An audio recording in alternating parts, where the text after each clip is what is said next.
Il nous faut régulièrement nous fixer des temps de prière pour entretenir le sentiment de reconnaissance, de gratitude que nous avons pour le Seigneur. Il nous faut des moments d'introspection pour poursuivre la route. Édifier notre être nous demande des temps de pause. Nous nous devons dans ces moments clés de voir ce qu'il nous faut pour nous améliorer, nous transformer, telle la chenille qui se métamorphose pour devenir papillon. Ces moments sont des rendez-vous forts qui consolident notre conversion intérieure. Il faut se lever de notre train-train quotidien, à l'aurore s'il le faut. Nous devons répondre à la convocation avec le Seigneur à tout moment, à toute heure. Et nous devons être prêts. Et pour cela, il nous faut nous fixer un moment, nous l'imposer.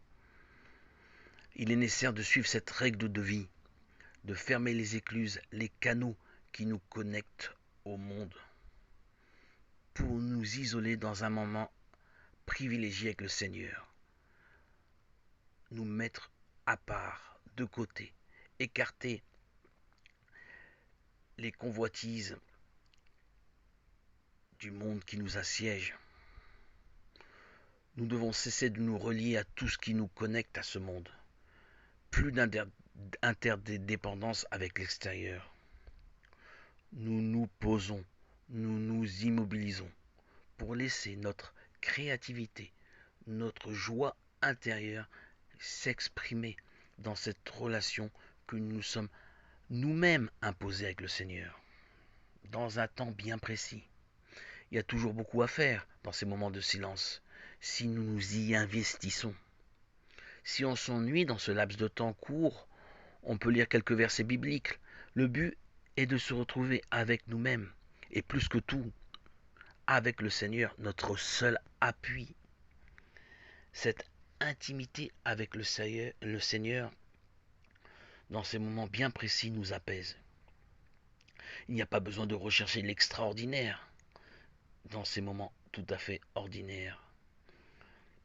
Dans ce moment que nous consacrons à toi, Seigneur, tu pourvois nos besoins, restaure notre âme, allège nos peines, entretiens notre sourire à notre lever le matin.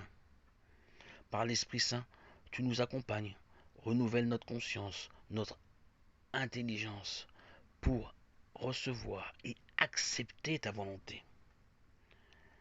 Avec toi, Seigneur, tout nous paraît bon, positif, agréable. Nous le savons bien, tout ce que tu fais est pour le bien de notre âme. Notre foi est solide, ferme et enrichie de cette connaissance. Nous t'obéissons sans faire d'efforts particuliers, tout naturellement, sans craindre la rigueur, la condamnation, le jugement. Nous laissons absorber par nos lectures dans ton message d'amour. Par la Bible, éditée dans le monde à des millions d'exemplaires, tu es accessible, Seigneur, à tous et à toutes qui recherchent la vérité. La Bible guide les cœurs des hommes et femmes égarés. Elle devient la boussole, le havre de paix par excellence dans lequel il faut se réfugier. La Bible nous transforme, nous apaise, nous rend tranquilles sur nos horizons. On en profite tous les jours, on la lit tous les jours, rien ne nous dérange, elle nous fait du bien. La Bible est connue de tous. Elle a été éditée à des millions d'exemplaires pour tous. La Bible nous assure notre longévité sur le parcours. Nous gardons dans nos cœurs une tranquillité, un apaisement sans pareil. Ta paix, Seigneur, nous emplit. Jésus est là pour tous. Il nous tend la main chaque moment où nous tournons les pages de la Bible. La Bible lue et relue fait disparaître nos doutes pour les transformer en certitude.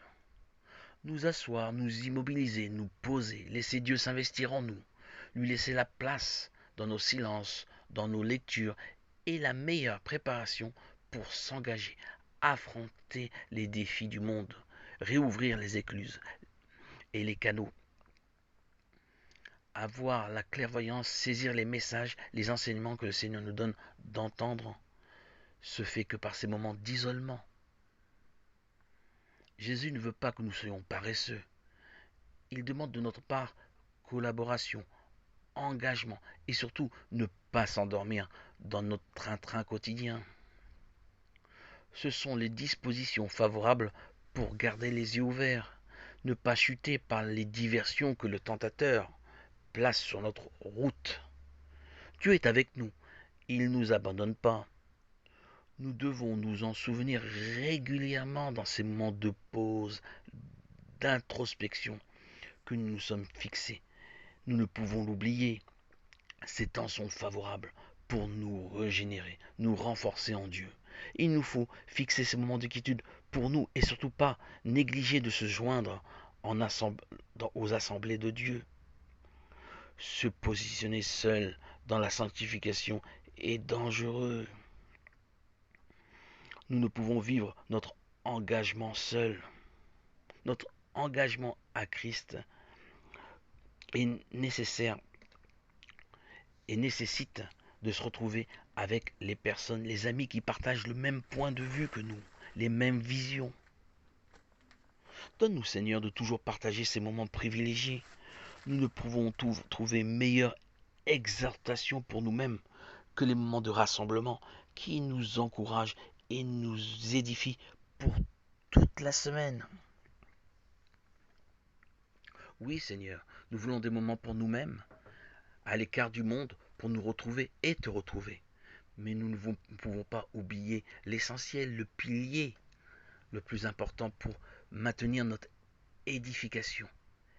Être réunis et se rassembler avec les assemblées des disciples de Jésus pour pouvoir continuer et poursuivre notre route crescendo en crescendo, d'étape en étape pour nous améliorer, nous raffiner. Gloire à toi, Seigneur Jésus, de nous apporter les enseignements. À toi, Seigneur, tout honneur et toute gloire pour le siècle des siècles. Alléluia.